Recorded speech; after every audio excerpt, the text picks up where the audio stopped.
आज 77तम साधारणतंत्र दिवस ढेंकानाल सहर स्थित सामाचरणपुर आंचलिक विकास समिति तरफ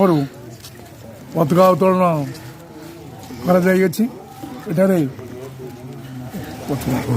सामाचरणपुर आंचलिक विकास समिति सहयोग एवं समस्त सभ्य माने एकत्रित होई आज ये पताका उत्तोलन करिसेंती एवं साधारणतंत्र पृथ्वीर बृहत्तम गणतंत्र राष्ट्र स्वाधीनता जो माने संग्राम करी जो महामनीषी माने संग्राम करी आमको स्वाधीनतार स्वाद चखी विषय समस्ते निज निजर वक्तव्य रखिंट तेणु ये स्वाधीनता दिवस मूल्य रखापी आम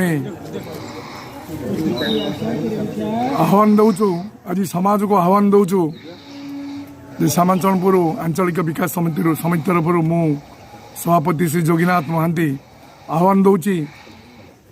समस्त भारतर नागरिक मानक स्वाधीन चेता नागरिक मानक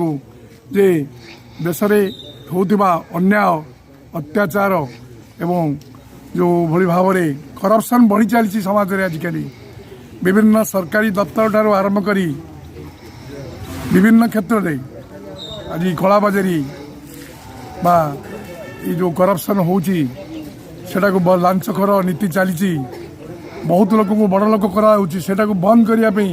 समस्त को आम आह्वान दौचु समस्ते साहस करी आगू बढ़ी एटा बंद करंतु ताहले ए देश स्वाधीनतार मूल्य रहिबो ए देश सुना है जीवो। सभापति उपस्थित आमर ये आंचलिक विकास समितिर कर्मकर्ता तथा बासिंदा आज एक पवित्र मुहूर्त आम आमर साधारणतंत्र गणराज्य दिवस आम पालन करुचे ये प्रतिवर्ष ये पालन हो आसुची किंतु सेठी आमर पूर्वपुरुष मैंने आमको जो स्वाधीनता दे आमको जो गणतंत्र राष्ट्र परिणत कर मन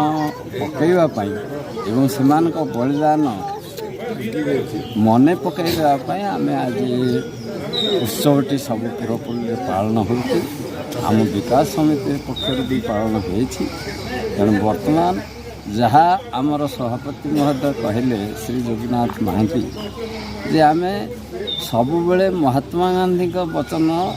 पालन करले देश स्वाधीनतार प्रकृत माने चाखी पारे तेणु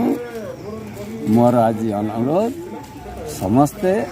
निज निजर कौन सी जिनिस देश पाइबा हेले कौन सी कर्तव्य दरकार से कर्तव्यटी समस्ते जमी पालन करूँ आजिकार दिन में मुझे समस्त को निवेदन करुच्ची जय हिंद।